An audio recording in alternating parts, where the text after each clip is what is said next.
We never left. We're still here. Welcome back to the podcast. Today we'll be talking about games that flopped and what makes games good. With Dylan. Ian. Hello. Sorry, we got some Dad's cookies for this special episode of the podcast because you can never go wrong with Dad's cookies, right? You know? Not sponsored, but it's definitely maybe sponsored. It could be sponsored. It could be. Dad's cookies, hit me up, please. After this podcast goes viral, Sponsor us, please. We're gonna get Dad's cookie sponsorship. We're gonna be super famous, and you know. Yeah. That's just how it is. Oh God. Alright.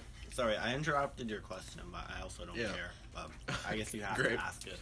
So, what makes games good? I thought we were talking about games that flopped. Well, yeah, but we're gonna start with what makes games good, Oh. so that we can talk about why those ones were bad. Personally, simple but cool gameplay mechanics. Because the thing is, if it's too complicated, you're gonna scare me. Someone gets easily overwhelmed. I'm like a bird you see on the ground. Oh. Like if you throw like a million things at me at once, or like there's a crafting and a level and then a level for that level, and then you're just gonna make me go like, nope, I do not want to play your game anymore. It's like a job instead of a game. No, thank you. Maybe you wouldn't like Civilization then. I mean, you know, I don't know. There's a good balance. It's super fun. I've been playing a lot of Civilization 6.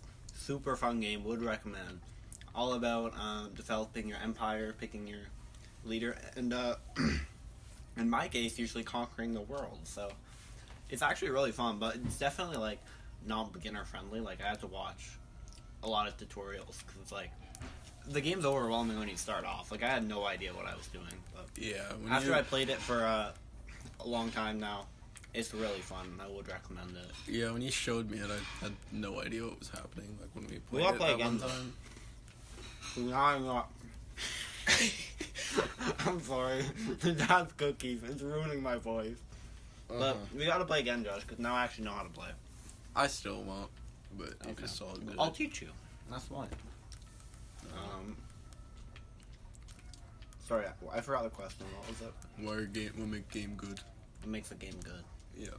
What does make a game good, Josh? Like Ethan said, I would say well, in some cases simple game mechanics, but in some games it's good to have like harder ones because then like, you know, has like because the like how do I put this, like the experience of learning the controls and whatnot can sometimes be fun. Like for me, the original like Street Fighter game, like learning the controls on that I think's like fun because normally like if you're playing any other fighting game you'll just press like X and it'll punch and it'll just be that, it'll just randomly choose a punch animation. But like for Street Fighter, like you have to do different inputs and whatnot to do different like animations, and I think that was kind of fun to have. So Learning the inputs? Like usually it's better to have like simpler inputs, but I think in some cases having like more advanced inputs can be fun to like try and learn. Yeah. I don't know. Yeah, I mean, like, I think in that scenario, because like, you know, you can put in the effort to learn, but it's very rewarding. Like you get like a very, not instantaneous, but once you begin to master it, you get an instantaneous reward where anyone you face off against in that game, you're immediately at an advantage because you can pull those combos right out of your head and translate them right onto the game. I think in that scenario, that's a good balance of actual time invested and reward from it. Yeah. So I think it's a good balance personally in a game like that. You find like if you ever put time into learning a game, you generally like it way more. Yeah. Not like I mean a game you haven't really played. Like if you're going to a game like without knowing what you're doing, like, it's probably not very fun. Because you're probably bad. You know? Yeah. I don't know what I'm saying. Never mind. Anyway. Yeah, I mean, I think... What was I going to say? I don't know. I mean, having good, like, graphics and whatnot generally is helpful as well. Like, if you're trying to make a game. Like, having it look good is important. Oh, yeah, personally for me, graphics are kind of, like, less important than game mechanics. Not like... I said graphics, wasn't exactly what I meant. I just meant, like, it sort of looks good, like, the style of the game. Oh, yeah. No, sorry. Yeah, no, from that interpretation, I agree 100%. Sometimes things that, like, for example, I played a game called Katana Zero, and it's this more, like, kind of, like, pixel art game, and even though it's, like, kind of looks like almost an 8-bit game you might see on, like, the NES, the way it was made, the fluidity of all the graphics, and the usage of its art style is beautiful. Like, the game looks amazing. But at the same time, there's a common saying in marketing of form follows function. So it's probably more important that your game actually works and you can actually, like, play it than it is that, you know, Shit. It looks nice. You know. So I think it's important to have, like, a cool game that will, like, you know, make people want to play it, but... Yeah, I pressed the wrong button. I accidentally pressed give up. It's not very fun. But we're still playing games. Because why not? We do what we want here, you know? That's a bad thing to say for your RSD, I'm sorry. It's fine. But yeah, that's why we're on this. Otherwise, you know, maybe we wouldn't be. You know, what do you guys think about combat systems? The way games do combat. Like, what is your favorite? I know we kind of touched on it with thing, but like, what middle ground do you look for? Like a game like God of War. Mm-hmm. If you've ever seen that, Like, any game with combos. Great game, by the way. Yeah, I think being able to combo seems like one of the most fun things in games. I'm not gonna lie. Or being able to do anything that's, like, remotely cool. Like, as long as it's cool, like, if I'm playing Smash Bros., if I'm spiking someone straight into the blast zone off stage, that's pretty cool, you know? Mm-hmm. That makes me happy. Anyway. Alright, well, what was I gonna do? Talk about why games fail. Oh, yeah. So, if that's what makes games good, what makes games bad? And why do they suck? Let's see. I've had a couple times where I started to play a game and it's turned me off right away. I think, okay, now this may kind of sound like I'm being a little bit of a baby. However, I think with modern games sort of hampering you in this regard, checkpoints are very important. Yeah. I think, like... anyone who's like, old games are better because it's like they're harder because they don't have just checkpoints, shut up. that's just annoying. Just like, if you say that, Oh my gosh. just shut up. Because the thing is, like, I'm trying to make progress. I'm trying to make progress, you know, and to be, like, shut down like that really, really sucks a lot of the time. It's just like, you already made it this far, right? Yeah. Why should you have to, like, keep having to try to do this thing you already completed, just because the game doesn't want you to have fun, you know? Oh. Like, if I get to a certain point, I don't want to have to keep going back to try to beat it, right? Mm-hmm. It just seems like a waste of time. But I guess, what else makes a game bad? Probably... clunky controls. Oh, for sure. funky controls. Like, there's a difference between just having, like, you know, difficult controns and just having a really bad Like, what's an example? controls. I don't really have any examples off the top of my head, but, like, there's a difference between just having challenging controls and just them being straight up bad, to where it's like, you just don't want to play the game Like, anymore. you're playing a car game instead of the trigger being drive. It's Yeah, it's like the Oh, yeah. joystick or That something. sounds awful. I hope I never have to play a game like that.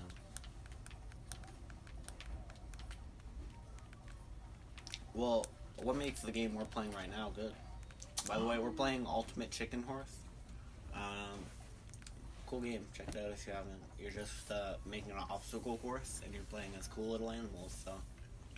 Yeah, I think one thing that can happen is, like, sometimes, like, if, like, the way you move, if it's, like, kind of like an arduous process where you have to put in a lot of effort, like, sometimes, even just to move, like, it needs to, like, kind of, like, it needs to really mold with your fingers. Like, I've seen things sometimes where games just don't use the controller very well, and they just tend to just not do a very good job of, you know, doing good placements so you can actually, you know, like a lot of, like, a very good game, right? You'll pick up the controller, and most of the time, you'll be able to figure out exactly kind of what to do within, like, the first couple seconds. Yeah, especially if there's, like, you've played similar games. A lot of times they'll have, like, similar controls. Yeah. So that usually is helpful, And, like, but if a company tries to be different by flipping on its head, but they do it poorly, that just, like, does not work very well a lot of the time. yeah. Okay, yeah, I want to talk about this because it's pretty passionate for me. Like, what kills companies, right? Like, what kills game series? Because if a game has a series, right, surely they're making a second one. The first one couldn't have been that bad, right? Mm-hmm. But Pokemon Scarlet and Violet, none of you have played it, but if you didn't know, obviously the game disappointed a lot of people because it was super glitchy. And it was just very low quality. And for a brand as big as they are, that really shouldn't be happening, right? Mm. But it's definitely been dying a lot recently, despite obviously having made a really big game. But, like, that's the sort of thing. Like, you can't have an unfinished game released. Like, you can't possibly release a game with a ton of glitches because, like, glitches in games like Cyberpunk, that's funny, right? Mm-hmm. But when glitches get in the way of a game from actually being functioning, from a game actually being able to work, that's super annoying. Yeah, I mean, there's glitches, like, for speedruns or whatever, those are, like, fun, right? Like, it's, you know, for gamers, like, you're trying to beat the game quickly, having a bug or whatever that you can skip part of a game to go faster is fun or whatever, but game break, yeah. How But are if games it's a released game-breaking with glitch, tons then of it's like- game-breaking glitches that just ruin the game? It doesn't make sense. How do people not playtest this? No, it doesn't matter they playtest. See, one of the biggest things in the gaming industry is crunch.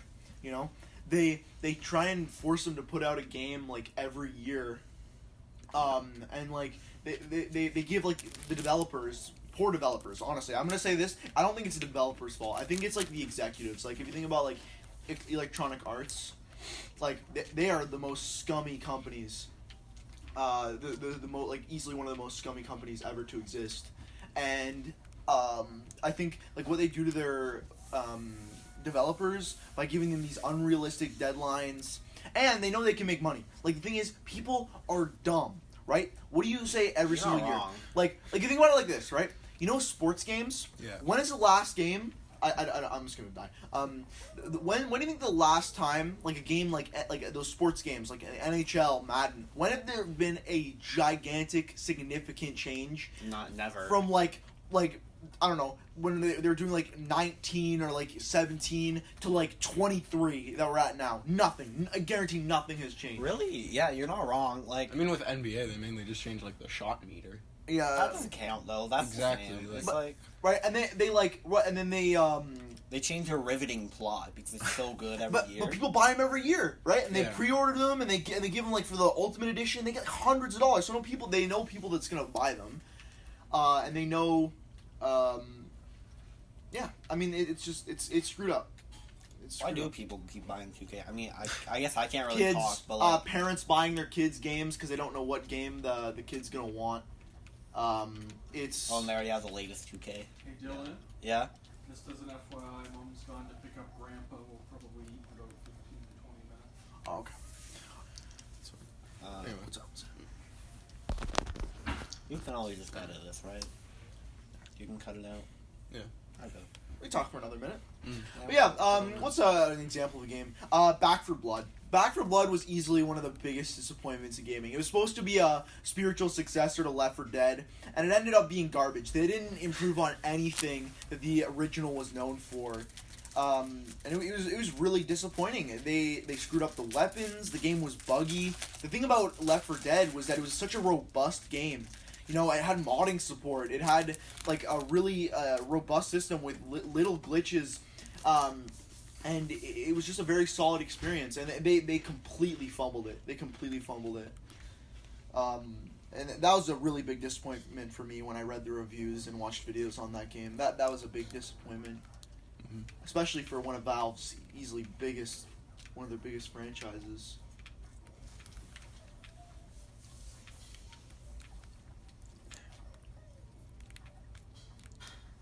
You could only stand this, right? Mm-hmm. Okay. I'm gonna say I just want to eat this cookie. Another important thing I would say is pacing. So having good pacing to your game is generally pretty important, but like it's not like super quick. Like it's not just like over like that, but it's also not dragged out too much. Like being able to pace it correctly is generally pretty helpful in making a good game. Yeah. So I think to sum it up, what makes the game good, it has to work, because that's the most important part, obviously, because some of these games are being released unfinished. Mm-hmm. Very annoying, especially when you pay a lot of money for a game, because at the prices they're charging, Ethan just bought the new Zelda game that came out. Yeah. What, $100? But see, like, that's a good game, but like if someone's charging that price, you're expecting your game to work and it to be fun, right? That's the big thing. Obviously, what else? And there's something that like a lot of people that should buy games that should do. Wait for reviews. The reason I didn't pre-order the game was because what happens if Nintendo got a little lazy with Pokemon? What happens if they were to do it with Zelda, right? And you'd never know because there's no like early review copies and stuff. That does not happen very much anymore. And so, if I were to have bought it, they would not have given me a refund because you can't refund pre-orders the majority of the time. And it just it would have been a really big screw up for me on my part. So I decided to wait, and I didn't spoil myself, but I made sure the game was good before purchasing it. So that makes sense. Anyway, should we just wrap it up there? Well, we didn't really get to games that flopped. We could briefly talk about that, maybe. Yeah. But I don't want to be out of your hair before you guys have dinner. Yes. So anyway, thank games you for having me. Scorn, Cyberpunk. Those are a couple off the top of the head I can think of. Why'd they flop? Well, the main thing is they both looked good. Like they had a good premise and whatnot, but the execution was really bad. Or I think with Cyberpunk, it just had like a lot of glitches and whatnot when it released, and it just didn't seem like it was finished.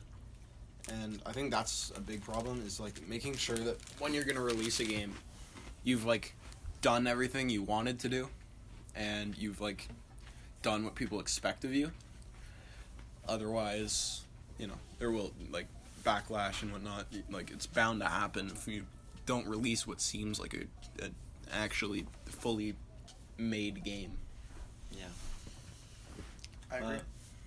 What's some good advice to a game developer? I'd say make sure your game works. Make sure your game has some kind of interesting concept, even if it's not completely original. Like, make sure the game plays well. Make sure, like, the controls make sense. If you're making a story game, don't make the game cringe or too hard to follow. Yeah, seriously. Make sure it's actually it makes sense. Like, the storyline actually isn't going to hurt your brain to make try it, and like, figure out. at least easy enough to follow, Yeah. It's pretty simple. Like, if you have a good idea for a game and you think it will do well, like, go for it, but make sure, like, the factors that make it a good game are there. I agree. I think that's more than fair. So yeah, I think that's about it for this episode. Yeah. Thank you guys. Thank you very much. Just for Ethan has to sing listening. this time. If you Yes, want sing to. it. I'll give you a beat. Well, I'm gonna sing. Yeah. Thank you very much for listening to this video. This podcast will put you in a cast because of how good it is. Thank you very much for listening. I know that. I know. Whatever.